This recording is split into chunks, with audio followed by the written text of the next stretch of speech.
Hello বন্ধুরা, good morning. তোমরা সবাই কেমন আছো? আশা করি প্রত্যেকেই খুব ভালো আছো, সুস্থ আছো। আমিও কিন্তু বেশ ভালো আছি। আজকে অনেক কদিন পর আবার ভিডিও এডিট করতে বসেছি। এই দিনটা রাখি পূর্ণিমার দিন ছিল, তাই সকাল সকাল বাড়ির মোটামুটি কাজকর্ম কিছুটা এগিয়ে রেখে তারপর স্নান, গোপালের পুজো সমস্ত সারলাম। তারপর চলে গেলাম সকাল সকালও বাড়িতে। আর যেহেতু রাখি পূর্ণিমার দিন একটু স্পেশাল তো আয়োজন থাকবেই বাড়িতে, তাই কাজকর্মও থাকবে অনেকটা বেশি। তাই বৌদির হাতে হাতে একটু সাহায্য করতে হবে। এটা আমার একান্ত ব্যক্তিগত মতামত, কারণ দেখো একটা মানুষ করবে আর আমি জাস্ট টাইমলি যাবো, খেয়ে চলে আসবো, ওটা আমার দ্বারা হয় না, কখনোই হয় না। তোমরা যারা শুরু থেকে দেখো ভিডিও, তারা তো জানোই যে আমি চেষ্টা করি বাড়িতে গিয়েও রান্নাবান্না করতে। আর রাখি পূর্ণিমা বা স্পেশাল দিন বলে কোনো কথা নেই, আমাদের তো মাঝে মাঝে এটা ওটা লেগেই থাকে।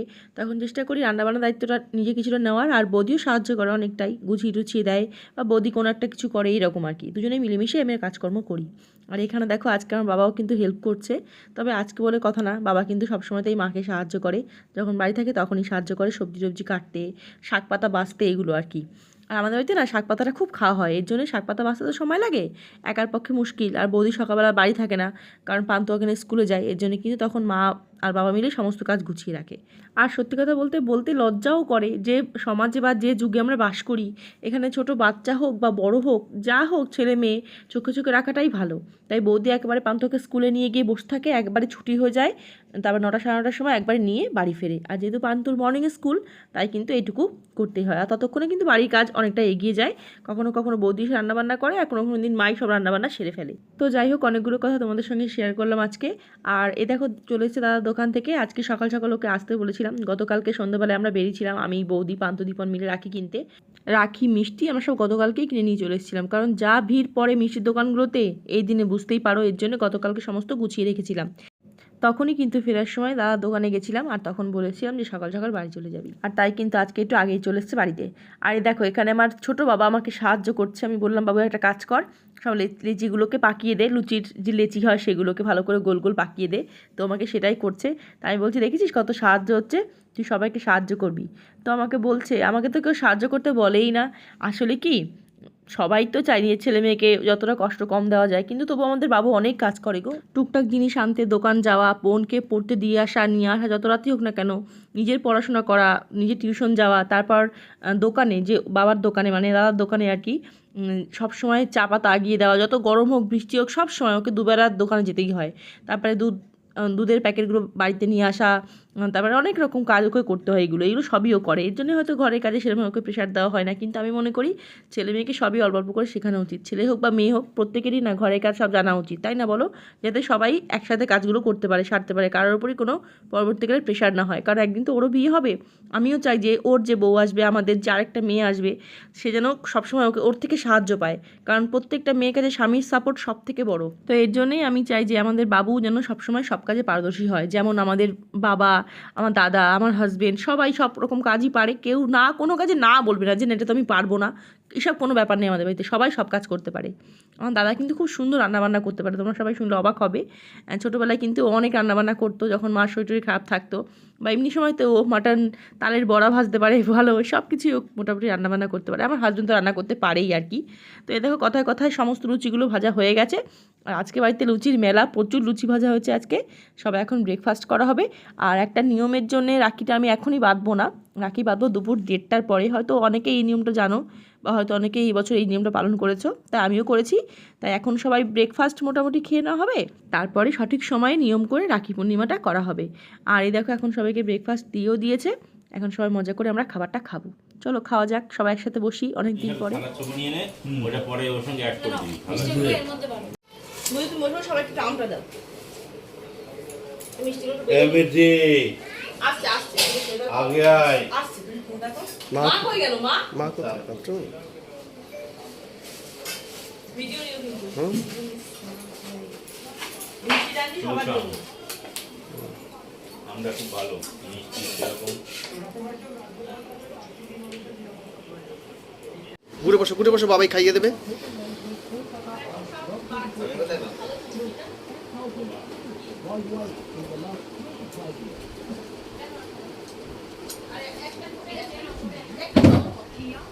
বাবা একটু বাবার কাছ থেকে খা, এক কামড়।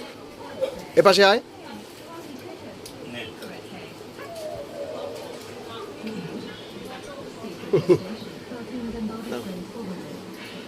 খাও, ঠিক আছে ঠিক আছে। এটা আচ্ছা, এক আমি জানি না যে এই নিয়মগুলো কেউ মানো কিনা, কিন্তু আমাদের বাড়িতে একটু নিয়ম টিয়ম বেশি মানা হয়। স্পেশালি আমি একটু ভীষণ খুঁতখুঁতে এই ব্যাপারগুলোতে। তো আমি পঞ্জিকায় দেখছিলাম যে এবার কি একটা নিয়ম করেছে, তার জন্য দুপুর 1:30টার আগে রাখি মানে কোনো শুভ অনুষ্ঠান শুভ কাজ হবে না। খাও না বাবা একটু দিচ্ছি। কোনো শুভ কাজ এই সময়টা হওয়া ঠিক না 1:30টার আগে। তো কখন থেকে যেন 1:30টার মতো টাইমটা আছে, তার 1:30টা পার হয়ে যাবে, তারপর রাখিটা বাঁধবো। শুধু রাখিটুকুই মানে এখন বাঁধলাম না, বাদ বাকি সমস্ত নিয়ম খাওয়া দাওয়াটুকু হলো।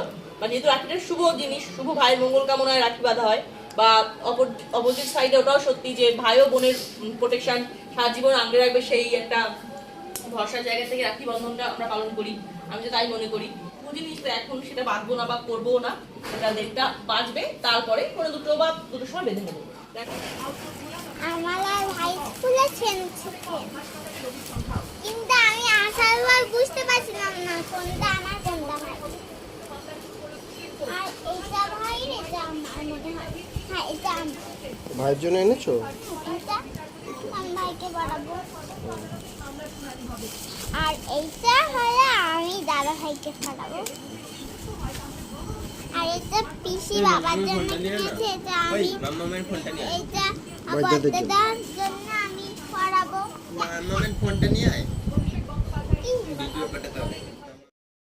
তো এই দেখো এক ফাঁকে চলে আসলাম আবার এই বাড়িতে, মানে আমার শ্বশুর বাড়িতে।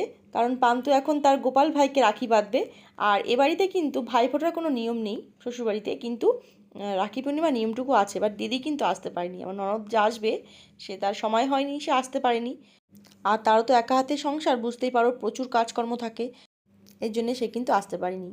তো যাই হোক, এই দেখো এখন গোপাল ভাইকে রাখি পরাচ্ছে আমার পান্তু। সকালে আমি একবার পুজো দিয়ে গেছি, তারপরে এখন আমার পান্তু ভাইকে মিষ্টি দিয়ে রাখি পরিয়ে দিচ্ছে। ঠিক আছে। তুমি বলবা আজকে রাখি পূর্ণিমার দিন আমি পদ্মাদাকে রাখি পরাবো, তুমি বলবো সুন্দর করে মা, বলো। আজকে রাখি পূর্ণিমার দিন, আজকে আমি দাদাকে রাখি পরাবো। বলো আমার বদ্দা যেন ভালো থাকে, বলো। আমার দাদা যেন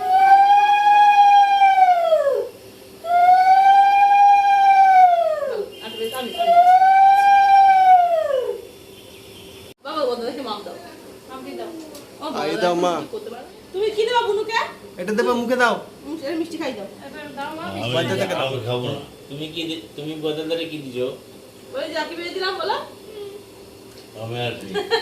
ও সাবধানে যাবো, হ্যাঁ আমি এমনি বললাম তুই যারা হয় দুটো মানুষ না কি করছিস।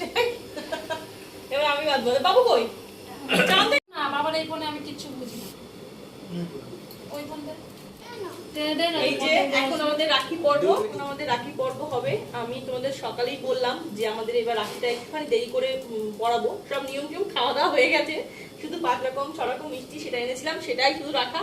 আর লুচি মিষ্টি, যেটা লুচি ঘুগনি যেটা মেন খাওয়া দাওয়া হয় আমাদের সকালের ব্রেকফাস্ট, সেসব খাওয়া দাওয়া কমপ্লিট। লাঞ্চ এখনো হয়নি, একটু পরে হবে। তাই রাখিটা বাঁধবো। তারপরে এই যে স্বস্তিক চিহ্নের স্টোন দেওয়া রাখি আমি রাজের পছন্দ করে কালকে কিনে নিয়ে এসেছি। আমি বৌদি পান্তু দিব সবাই মিলে বেরিয়েছিলাম। দেখাও সামনে। আমার স্বস্তিক চাইনের চিহ্নটা খুব পছন্দের, কারণ শুভ, একদম আমাদের বাঙালি ট্র্যাডিশনের সঙ্গে খুব একটা পজিটিভ ব্যাপার হয়, তাই আমি এটাই পছন্দ করে নিয়েছি।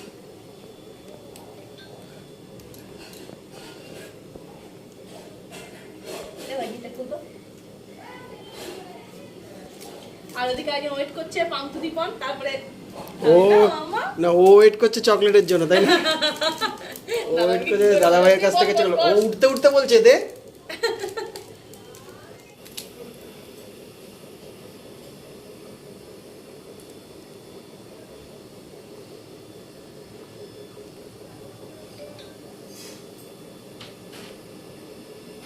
আসো মা, আসো। লুকিংটা দিও এদিকে দুজনে।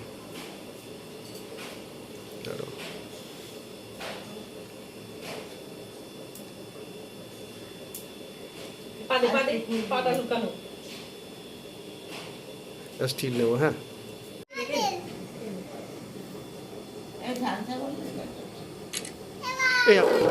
গিফট দিয়ে দিছি আমি। হ্যাঁ, আর আমরা সবাই জানি ভাই বোনের এই পর্ব মেটার পরে একটা বিশাল লেনদেন পর্ব চলে, ছোটবেলা থেকে চলে আসছে। আমাদের লেনদেন পর্বটা একটা হয়ে গেছে। প্রতিবার দাদা আমাকে টাকা দেয়, আমি নিজের মতো ইচ্ছে মতো গিফট কিনে নিই। এবার দাদা আমাকে খুব সুন্দর একটা শাড়ি দিয়েছে, এবার খুব সুন্দর দারুণ একটা শাড়ি দিয়েছে, একটু আগে কিনে দিয়েছে। একটা দেখাচ্ছি তোমাদের পরে। আর আমার তরফ থেকে ডিগুর আছে, আমি পরে দেবো, এখন দেবো না। দাদাও সেই শাড়ি দিলা, মানে আমার খরচ বাড়ালে। এমন টাইমে আসলো বলা। হ্যাঁ বলো, শাড়ি আজকে আনএক্সপেক্টেড চলে এসেছে। তোরে রাখি বাটা তাদের আমাদের তো হয়ে গেছে, এখন আমাদের বাড়ির সব থেকে ছোট 2 সদস্য রয়েছে। খালি গিফট নেই তুই আমাকে রাখি বাটা দে আমি এটা আমি কেন দাঁড়াও বাবা, দাঁড়াও। এই ভিডিওটা বিশাল কাছ থেকে নিয়ে নিস, হ্যাঁ? কোনটা এটা? এই মিঠিটা। সব থেকে এটাই ভালো, এরা রাখি পড়াকে গিফট এনে দিবে। ও আগে, আরে বাবু আমি চকলেটটা তো আগেই বললাম, এই লেনদেনের পর্ব সে ছোট থেকেই মানুষের মাথায় একদম। আরে চকলেটটা কিনে বাবু উঠতে পারিনি, ও বড়দাদাকে নিজে দিয়ে দেই, তো দে সামনে সিঁড়ির উপরে দাঁড়িয়ে। ছোটবেলায় আমার মনে আছে, ইন্দ্র, আমার দাদা শুভ্র, মেজদা সবাই আমাকে 10 টাকা দিত, আমি কি খুশি। তা তুমিও তো রাখি পরাবা, মা। আমি ওকে রাখি বাটা দেবো আর ও আমাকে রাখি বাটা দেবো, হয়ে গেল। দেখ কি সুন্দর, আর দে। কোনটা করবো আমার বাবা দাঁড়াতে বড় সুন্দর করে ভালোবেসে সুন্দর করে পড়া। মামা, আমি গিফটটা দিয়ে দাও। দাদা তুই গিফটটা দিয়ে দে, তো সেট করে গিফটটা দিয়ে দে। দাদা গিফটটা দিয়ে দে। ভালো করে বেঁধে দাও। দূর থেকে ও করে দেখো। ওলে বাবা, তুই বলবি কম দে একটা সুন্দর করে। ও বাবা, আচ্ছা একটুখানি বিয়ে কর মা, এই দাও মা। বাদে আর দাও তাই দেখে হয়ে গেছে? এবার ওর রাখিটা মনে তোর বাদ দে। পাকা আমার একটা ওখানে রাখছো কেন হ্যাঁ, একটা রেখে দিলাম। এই বলছি, এটা কথা বলে নাও না, তুমি তো বোবা হয়ে বসলা, কেন কথাই বললা না? এই দেখো অবস্থা। মোবাইল বসে খেতে দিয়ে স্বামী কথাবার্তা। দাদা খাওয়া, আর সময় দাঁড়াও কথা বলো না কি হচ্ছে? ও আচ্ছা আচ্ছা, এখানে খেতে আরম্ভ করে দিলাম ভেন্ডি আর বেগুন ভাজা দিয়ে, তারপরে মাছ আছে, তারপরে মাংস আছে। আজকে সবকিছু হচ্ছে, আমি মেনুগুলো ভুলে গেছি, আজকে কিন্তু হচ্ছে। আর এই বাড়িতে আসলে তো সবসময় মা একেবারে মা আর বৌদি মিলে এলাহি কাণ্ড করে, আজকেও তাই হয়েছে। আজকে সকাল থেকে শুরু হচ্ছে খাবার দাবার, লুচি, ঘুগনি, মিষ্টি, পাকা আম, দারুণ টেস্টি ছিল আজকে আমটা না, খুব সুন্দর। এই সিজনে আম এত সুন্দর পাওয়া যাচ্ছে, সেটাই সব থেকে বড় কথা। দুপুরবেলা লাঞ্চে হচ্ছে ভাজা, 2 রকমের ভেন্ডি বেগুন, তারপরে ভাত গরম গরম, তারপরে কাতলা মাছের কালিয়া, তার সঙ্গে চিকেনের কষা কষা, মানে সব মিলে একদম জমজমাট। আচ্ছা, এদিকে একটা দারুণ, মিষ্টি তো রয়েইছে। এদিকে একটা দারুণ কাণ্ড ঘটছে। মাম্মাম কিছু একটা ডিমান্ড করছে তার দাদার কাছে। কি রে? এটা আশীর্বাদ না মা, এটা হচ্ছে একটা ঠাকুরের একটা, হ্যাঁ আশীর্বাদ, ঠাকুরের আশীর্বাদ। ঠাকুর যেহেতু পান্তু ছোট, তাই পান্তু ওর হয়ে গেছে, ও এখন চকলেট নিয়ে করে। আচ্ছা, আমাদের রাখি পর্ব শেষ। এবার হচ্ছে এই মহারাজের রাখি পর্ব। আমার বৌদি বাঁধে প্রতি বছর, এবারও বাঁধছে। বন্ধু হিসাবে আমি বেঁধে দিই। একদম, কারণ যখন সব জায়গায় নিয়ে যায়, আসলেই যখন কোথাও ঘুরতে নিয়ে, যখন দাদা যায় না আমাদের সঙ্গে, তখন দাদার মতো এই আমাদের প্রোটেক্ট করে সব জায়গায় নিয়ে যায়, তাই না বৌদি? রক্ষা করতাম। খুব সুন্দর হয়েছে রাখিটা, দেখো।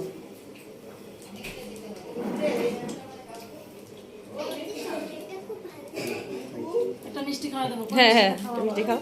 গোটাটা তো খাবো না, একটুখানি যে কোনো একটা ভেঙে দাও। কোনটা? এটা দেবো একটা চামচ দিয়ে। গোটাটা দিন, একটুখানি ভেঙে দাও। হাত দিয়ে ভাঙবো, এমনি কামড় দিয়ে না। তুমি বৌদি কই মিষ্টিটা খাই দাও, না, এখন খাবো খাই দাও একটু। না, না। ভালোই না, এগুলো পচা পচা হয়ে গেছে। আর না না, বেশ কমই, সকালে খেয়েই পেট ভরা। তুমি ঝোল দাও, আলু দাও। আমি আর কিছু নেবো না, আমি আর কিচ্ছু নেবো না, তুমি ঝোল আলু দাও। আমি নেবো না আর কিছু, সত্যি নেবো না, তুমি ঝোল আলু দাও। আমি নেবো না, দেখো আমি এত খেতে পারবো না, শুধু তুমি আমার ঝোল আর আলু দাও। না, এটা না, আমি আলু দিই। কি এটা? কত মাংস দিচ্ছে, কি খাচ্ছ তুমি? কতদিন ধরে সত্যি খেতে পারবো না। বাবু বয়। কেন আর নেবো না, আর কিছু নেবো না। আর না না, দে ফোনটা দে, মা আমার কাছে রাখ। এই তাহলে বাবুনরা তো মাছ দিলাম না। ও কাতলা মাছ খায় না। তুমি খাবা একটা কাতলা মাছ?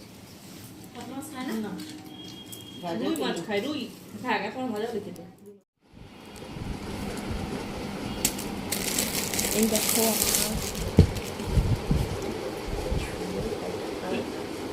বলি পছন্দ করেছে।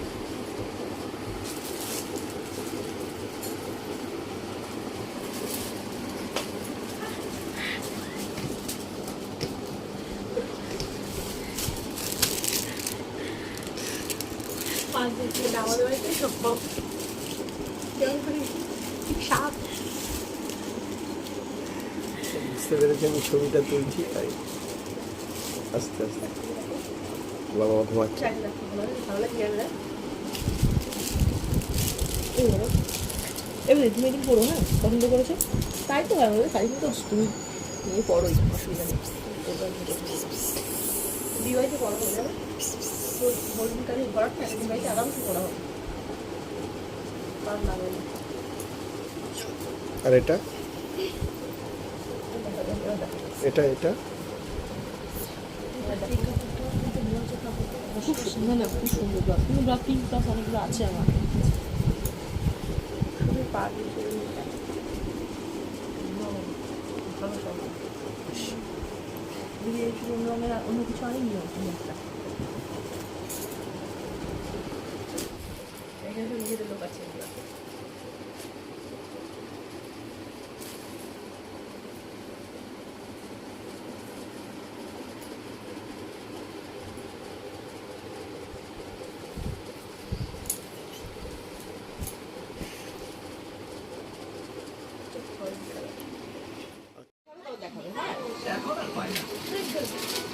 এখন সন্ধে বিকেল কোথায় 7:30 সন্ধে হয়ে গেছে আর এই যে এটা বৌদিকে দেওয়া হলো আমাদের তরফ থেকে মানে আমি আমার তরফ থেকে না আমার বরের তরফ থেকে বৌদি রাখি বাঁধেছিল আমার পুজোর বরকে শাড়ি আগে কিন্তু পেয়ে গেছি আর পুজোর শাড়ি তো বৌদিকে আমি আগে কিনে দিয়েছি তোমার সঙ্গে দেখানো হয়নি পরে দেখাবো এখনই একবারে দেখাবো না তা এই রাখি পূর্ণিমা পারপাস এটা সবসময় পরার মলমল গরমে শাড়ি দিলাম একটা কালো কালারের পছন্দ হয়েছে নাকি দেখো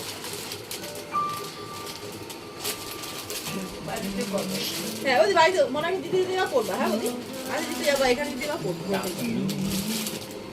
আর আমি আসার সময় সন্ধেবেলায় আমি চলে গেছিলাম দুপুরবেলা খাওয়া দাওয়ার পর আমি সন্ধেবেলা আসার সঙ্গে সঙ্গে দুর্দান্ত সেন্ট পেলাম এবং তারপর আমার প্রিয় জিনিসটা হাজির যদিও এটা বানিয়েছে দুজন মিলে এক হচ্ছে আমার বুড়ো বাপ এই যে আর দুই বৌদি মাই তো খাবে না তো তিনটে এনেছিস তো খাবে না বল? মাই তো খাবে ও আমি তো তোমার তিনটাই খা না আমি খাবো না আমার এখন খেলে আমার পেট ভার কি কি কফি খাবে না আমি খাবো না তুমি বাবু আর মামু খাও আর চলে আসলাম বাড়িতে আর আজকে এই ব্লগটা আমি এখানে এন্ড করব আর মাকে দেখাচ্ছি যেই দেখো দাদা আমাকে কত সুন্দর একটা শাড়ি দিয়েছে এই যে সেটাই দেখাচ্ছি কালারটা খুব সুন্দর গোল্ডেন কালার এখন ব্লাউজ পিস বাঁধে দিতে হবে সামনে পুজো আসছে কটা করবো পুজোতে আমি শুধু সেটাই ভাবছি প্রচুর শাড়ি আমার তো এই শাড়িটা খুব সুন্দর ভীষণ সুন্দর একদম খুব পছন্দ হচ্ছে আমার শাড়িটা তোমরাও বলো কমেন্ট করে দাদা শাড়ি দাও শাড়িটা কেমন হলো তো চলো বন্ধুরা আজকে এই ব্লগটা এখানে এন্ড করছি তোমরা সবাই খুব ভালো থেকো সাবধানে থেকো দেখা হবে আগামীকাল অন্য একটা ব্লগের সাথে ততক্ষণ তোমার সবাইকে টাটা বলে দাও সবাই টাটা আজকে আমার ওই শাড়িটা পরে দিলি কেন